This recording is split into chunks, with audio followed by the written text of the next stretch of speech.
So here I'm reading John 6, verses 16 through 19, I guess.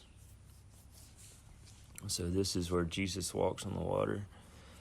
And it says, that evening Jesus, his disciples, went down to the shore to wait for him.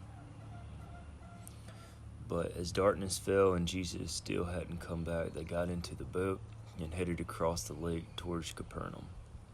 Soon a gale force swept down upon them, and the seas grew very rough. They had rowed 3 or 4 miles and were terrified. But he called out to them, "Do not be afraid, I am here."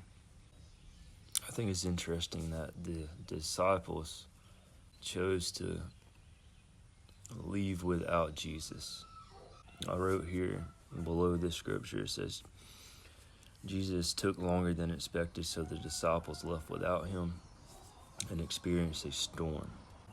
I also think it's interesting that oftentimes in our lives, whenever Jesus doesn't, or the Lord doesn't move whenever we expect him to, we often move without him.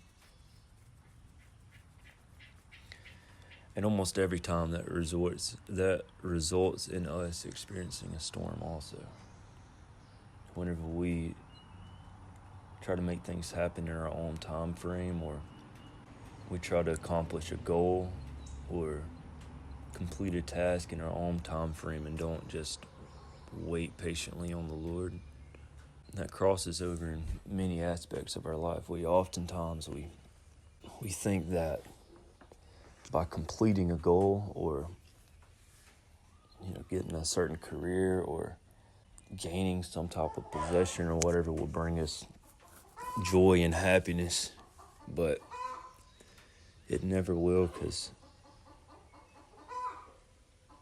true joy, true happiness is found whenever you rest within the Lord. So be patient in the waiting. Be still and experience the joy of the Lord and the peace of the Lord within the waiting.